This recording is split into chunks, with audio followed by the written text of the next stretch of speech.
Hi guys, so today I am here on a really beautiful day actually. I've not too long come back in and it's so nice outside. But I'm here to do my usual wrap up shenanigans. Now, as I mentioned briefly, I'm going to be doing my sort of movie and TV reviews every 2, maybe 3 months in some cases, with my February wrap up and my Ayearathon TBR for March. The rest of March for the TBR is going to be my chilled month. I just wanted to come on and showcase kind of all the book selections that I'm going to be reading for the Ayearathon period, which is between the 4th and the 10th, in case I forget to say. I'm pretty sure that's it. And the theme is standalones. But before we get into that, I've got all the books that I read during February. Now, I will say this, I am filming this earlier than I usually do, about maybe 4 days before the end of the month. I usually try and last as long as I can until the end of the month, just in case I somehow manage to finish some stuff. But I've just started today Brandon Sanderson's Final Empire, and I think it's going to be a slow progress for me, so I'm probably not going to finish that by the end of the month, so I thought I'd just film it now. Anyway, without further ado, I'm actually going to be looking at my little reading journal this time round instead of going on Goodreads. So it's going to be more straight to the point reviews for the books that I read last month this time round. I hope you don't mind. Some things I can't really talk about too much because they're in the middle of the series, but without any further babble, let's get on to it. So the first book here I don't actually have. It's one that I was borrowing from my cousin Ebony, and that is Skullduggery Pleasant Mortal Coil by Derek Landy. I think this was like the 5th book in the series, if I remember correctly, and I ended up giving it a 3.5 stars. So in my little reading progress book, I've split things into 3 good points, 3 bad points. I don't have those exact points per good and bad all the time, but I'll just read you my brief thoughts and feelings, especially for those things that I can't really tell you the synopsis about. One of the things that I really liked about it is that the humour in this really lightened the mood. I feel like the shift in story has definitely gotten darker, and it's one of those things that I almost wasn't prepared for. I mean, I should have been, because I know the general way the story was going from obviously plot developments and stuff in the prior books, but I just wasn't expecting it to get so dark, and so I relied heavily on the humour to uplift me a little bit, and to kind of bring us back to it could be worse, even though possibly it couldn't. But yeah, I enjoyed the humour in this one. I really enjoyed seeing more of Kaylin in here. It mixed up a little bit of character development. It mixed up some bits and bobs between characters, but I really like him as a character. I just have this infatuation with vampires, and I just don't think it's ever going to go. So yeah, Kaylin. And then also to an extent Fletcher. He was another enjoyable character that just made this book for me as well when things were getting like too intense. I just think he's a little bit of comic relief, but he's so much fun to be around, and he's also obviously a very big help to the characters. So yeah, just their presence made the book really enjoyable, and those are the things that sort of stood out for me. So some points that I would say are negatives for this book.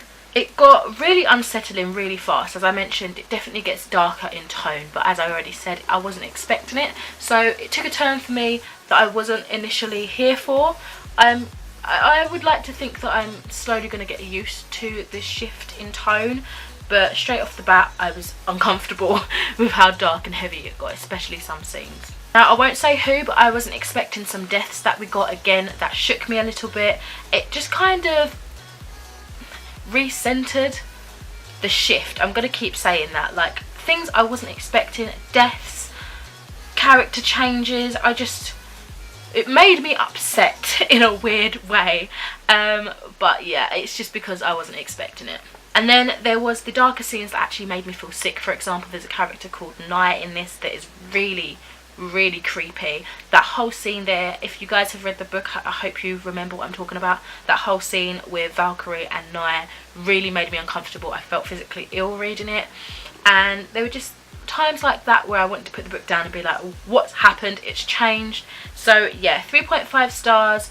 Other books have been a little bit higher in terms of rating, but yeah, I'm hoping this is just a book that has hit me with the shock and surprise of the new direction it's taken, but also allowed me to recenter myself and hopefully enjoy the rest now that I know that it's taken this new tone. Alright, on to the next book.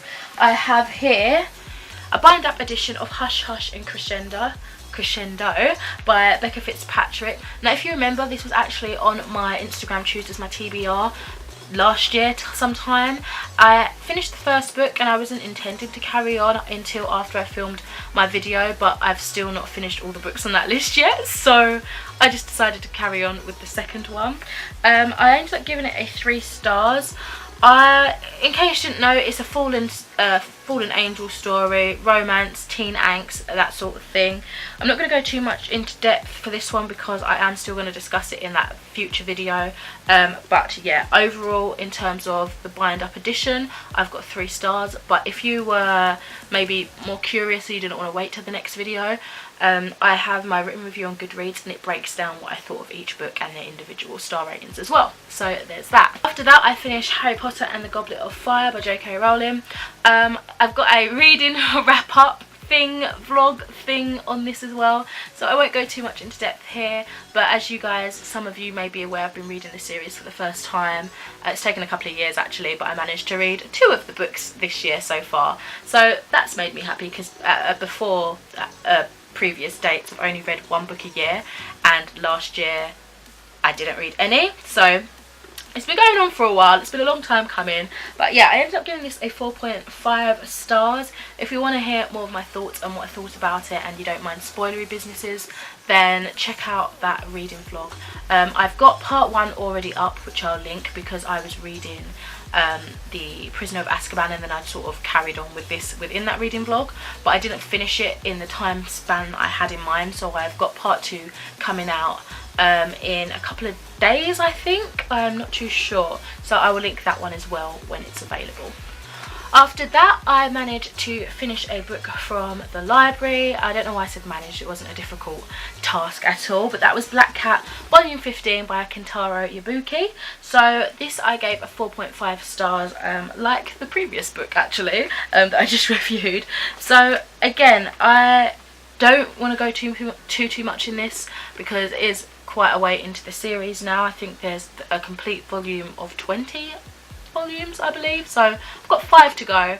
I'm really enjoying this series, honestly. I have a feeling I might want to do a series review once I'm finally finished, but yeah, I think one of the standout things in this for me was Eve's character development. I thought she was absolutely amazing. Obviously, if you guys have read it, it features on her a lot more in this volume anyway, but she's just definitely the stage stealer, if that's a term. She took it away. Like, she really did really well in this volume for me. I also found it interesting to see the other sweepers either working together or against each other towards this common goal that they were trying to do.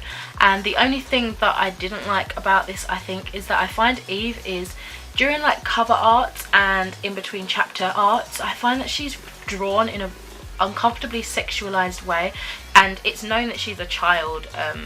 The author even says, you know, as a young girl, blah blah blah blah blah, as a child, but she's still then drawn looking a little bit, I don't know, sexualized. It makes me uncomfortable and it's unnecessary, and I find that that's a lot in manga and anime. Like, you get these really young looking kids, or young looking girls at least, and it's that sort of weird taboo of, oh, she's so innocent and young, but oh, she's so sexualized, and it just makes me kind of uncomfortable, especially when they are in fact a confirmed child. Like, I'm gonna get off my little pedestal. I just wanted to say that's not okay, I don't like that, and that was the only thing that I disliked about that volume. Then we have a book on Kindle. I just remembered I was supposed to be doing my little tally of how many books in what format that I've read this year, this month rather, so bear with me just a second. So I've just done that. I think it's right, I don't know, I'll find out shortly. But yeah, after that I decided to read The Water Cure. That was on my TBR and I'm glad that I managed to finish that, and that is by Sophie McIntosh. So I ended up giving this a 2 stars. Now what it's about is, it's, to me, the things that stood out was that it is a sort of cult feeling book about these sisters that are on this island living with their mother and father, and they're completely isolated from the rest of the world, and water in itself is quite a big theme in this book, and the water cure in itself. You kind of understand as the story unfolds why are waters so important and the kind of establishment that they're living in. So I'll leave that to you guys if you do want to read it. I did read it through NetGalley, so again, you know, all opinions are my own, but thank you to the publishers for allowing me an access copy, an early access, even though I didn't read it in the time frame, which I'm terrible at, oh my gosh. But it just, for me, the only good thing about it that I enjoyed was that it was very enchanting, but I just struggled so much with it. I have my review again on Goodreads if you want like a proper in-depth view about the whole thing, but I really struggled. One of the things was that I just couldn't find a likeable character to latch onto. Now I know there's not gonna always be someone you like in a story, but the fact that I wasn't really enjoying the plot itself and I didn't have a likeable character to latch onto, it just created this disastrous mesh. There wasn't any saving grace for me, pretty much. There was a lot of uncomfortable cruelty, which I mean I expected coming into a book, you know, surrounding some sort of cult mentality, but reading it didn't make it any easier. Not that it should be, especially if these are things that happen in real life. You should be able to see the raw truth of it, but again, something that I just want to highlight, it was uncomfortable and I didn't like it. And then again, we've got the fact that it's just a confusing plot. Oftentimes I didn't know kind of where we were in the story. I didn't understand which sister was talking. The way they talk, like the writing style, took me a while to get used to. It was just a little bit not for me, basically. I really did struggle through it, but I'm glad to have finally read it. I was hoping, and I think I said this in my written review as well, I was hoping for something on similar lines as The Girls by Emma Cline, because I really enjoyed that when I read that, but that's probably my fault for trying to think it would be like that, because I mean they're two complete different books, but I was just hoping for those sort of vibes and I didn't get that, and I didn't unfortunately enjoy it, so there's that. And then the last thing I've read for February is Womankind issue 18, Fruit Flies or Space, depending on where you see it. It comes under those two titles, very confusing. This issue I really enjoyed. We're talking a lot about climate change, we're talking about travel to Mars and space in general. There's a lot of art surrounding space, which is awesome. What else are we talking about? We're talking about forest fires, like wildfires and such. I'm just adoring these so far. It's only my second one and I'm already knowing that this is just going to be a favourite magazine that I'm going to try and collect, you know, in years to come, if it's still in print in years to come. So I gave this a 5 stars. One of my favourite things about this is that it always has good book recommendations, so you can always tell when I'm reading one of these issues, because I'm always on Goodreads adding stuff randomly to my TBR. So I feel like I spam people in there a little bit, because I'm like, oh, that sounds interesting, especially when it's like a book sort of just subtly mentioned in an interview with someone. I'm like, they've got a book, this interview is very interesting, I'd like to read more about them, and so I just go and search for their book and everything. I also think the artwork in here is absolutely beautiful. Let me show you like some of these by Monica Barengo, absolutely stunning. She had a lot of art in this, featuring this character with the avocado t-shirt in space with a fruit fly. So that's the only thing that sort of connected the two to me. What else? There's another artist that I really liked. Yeah, Ida Novoa and Carlos Egan. They did some really cool art as well. But yeah, a stunning artwork accompanying some really awesome interviews and articles. I always find that it's very educational and I learn so much reading this, especially when it's coming from lots of different perspectives, from different walks of life. Really enjoyable. The only thing I find that I don't enjoy as much is the fact that I'm confused with the dual title thing. So on the side here it will say the issue number and it will say what the title is, so it says here Fruit Fly, but then when you go to the back and it says you can order sort of back issues, it's got them under different names. So for example, it says I would like to start my subscription from, for example, issue 18, and then in brackets it says space, but issue 18 is called Fruit Flies, and it's just confusing. I don't know why it's split like that.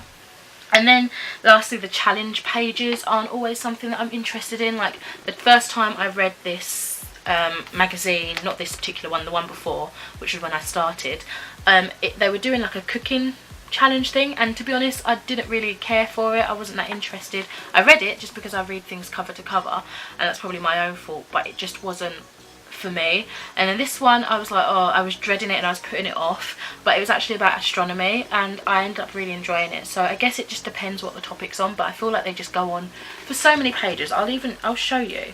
So this is where it starts, the Womankind's astronomy challenge, and then it goes on for like pages and pages, and it just looks so like newspaper text that it's just off-putting.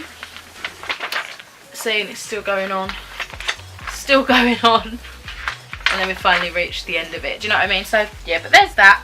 Other than that, I really do enjoy that magazine and totally recommend it. So in terms of my little targety thing that I'm going to try and remember to do every month now, my reading breakdown. So in terms of library loans, I don't know if I should add any more headings or whatever, but this was just a very rough outline. Library loans, I read 1 book.